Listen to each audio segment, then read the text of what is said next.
Asalaamu calaykum waraxmatullaahi wabarakaatuh. Soo dhawaada daawadayaal, waa mar kaliya muuqaal kaloo xiiso leh kaasoon kaga hadli doono barbaarinta iyo qaacidooyinka iyo xeerarka gundhiga u ah barbaarinta tolmoon ayna tahay barbaariyo kasta inuu maanka ku hayo. Magacaygu waa Axmed Yaasiin, halkaad naga daawanaysaana waa Higsi Hadaf. Kusoo dhawaada daawadayaal muuqaalkeena maanta. Inaad go'aansato inaad ubad dhasho maaha wax fudud, waa adigoo wadnahaagii dibadda u soo saaray dabeedna u oggolaaday inuu dhulka dul socdo. Waxaa la yidhi nin baa u tegay nin xaakim ahaa, kolkaasuu ku yidhi saaka aroortii waxa ay dhashay wiil, markaa waxaan rabaa inaad ii hoga tusaalayso ood i siiso talooyin barbaarineed. Ninkii xaakimka ahaa wuxuu ku yidhi waad soo daahday, waxay ahayd inaad barbaarinta sii baratay ka hor intii aanad hooyadii guursan. Barbaarintu waxay ka mid tahay xirfadaha ugu muhiimsan ee ay tahay qofku inuu wax ka sii ogaado ka hor intuu aanu carruur yeelan.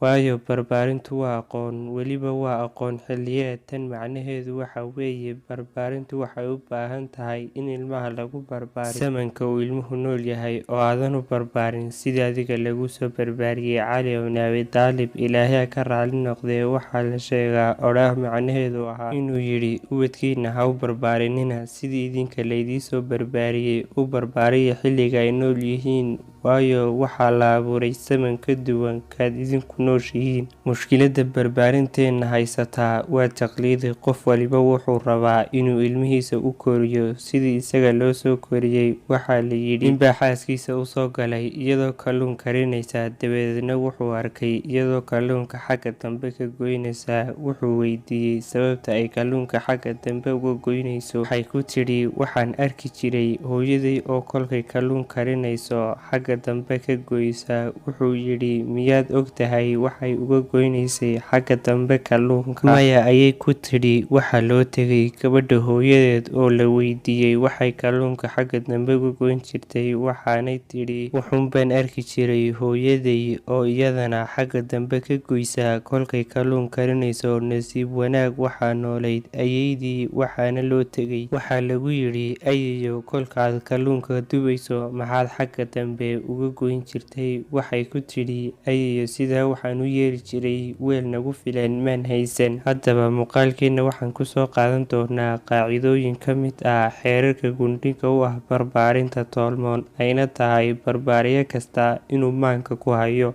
Barbaarinta waxay ka bilaabaan naftooda. Waxay ku baraarugsan yihiin in ubadkooga iyaga noqonayaan, dabadeed waxay isku dayaan inay horta iyagu noqdaan qofka ay doonayaan inay ubadkoogu u ekaadaan. Inta aanay ilmaha khalad ku canaanan, waxay isku dayaan in khaladka horta ay iyagu ku sugan yihiin iyo in kale. Kuma canaantaan carruurtooda gaabisyada iyaga ka yimaada. Waxay daryeelaan naftooda iyo xasilloonida gudahooda, waayo way ku mafaahiimta barbaarinta khaldan. Waxay ka mid tahay in korriinka iyo barbaarinta aad moodo inay isaga khaldan yihiin. Haddaad u fiirsato hanaanka bulshadeenu ilmaha u barbaariso, waxaad arkaysaa inayna barbaarin ahayn ee ay tahay korriin. Korintu waa ilmaha ood qolof ahaan u koriso, ood ka fikirto cuntadiisa, wixii uu cuni lahaa, wixii uu xidhan lahaa, iyo halkii uu seexan lahaa, iyo caafimaadkiisa jidheed iyo wixii lamid ah. Intaasiba barbaarin maaha. Haddii aan si kale u dhigno, intaaba hooyada iyo aabbaha cid ay shaqaalaysiiyeen ayaa u qaban kartaa. Cid baa cuntada u diyaarin kartaa, dharka u maydhi kartaa, meel wacan ay seexdaan u diyaarin kartaa, casharada kala shaqayn kartaa, iskuulkana geyn kartaa, kana soo qaadi kartaa. Maxay tahay markaa muhiimadda hooyo aabe? Dabcan way ka weyn tahay intaa. Waalidka wanaagsani qolof ahaan ilmaha uma koriyo, qof ahaantiisa iyo barbaarintiisa ayuu u koriyaa. Haddaan si kale u dhigno, waxay og yihiin in ilmuhu ka kooban yahay qaybo dhowr ah oo ay tahay mid waliba in la kobciyo, kuwaasi oo ka mid tahay kobcinta maanka iyo fikirka, kobcinta ruuxda iyo iimaaniyaadkiisa, kobcinta laxawiyada iyo dadla dhaqanka, iyo kobcinta xirfadihiisa. Kobcinta ruuxda iimaaniyaadka siiba gaar ahaan Islaamka. Barbaarinta wanaagsani waa midda isku xidha ubadka iyo eebbe Ilaahay abuuray, waayo waxay ku baraarugsan yihiin in naftu meel fog jirin oo aanay garanayn goortay tii Rabbi u imanayso. Dabadeed intay naftu ku jirto waxay isku taxallujiyaan in ubadkooda iyo Eebbihii abuuray oo isbaraan oo ka dhaxaysiiyaan cilaaqo wanaagsan. Waxay baraan weynida Alle iyo sida isagu u yahay midka wax walba awooda. Kuma baqdin geliyaan se way jeclaysiiyaan. Waxay si maalinle ah u tusaan nicmooyinka uu Eebbe nagu galladaystay ayna la'aantood noloshu macno lahayn. Waxay u horseedaan salaada, soonka, sadaqada, quraan akhriska, run sheegga, samafalka, cadaaladda, naxariista, dulmi-diidka iyo guud ahaan cibaadaadka oo dhan, kobcinta laxawadiisa,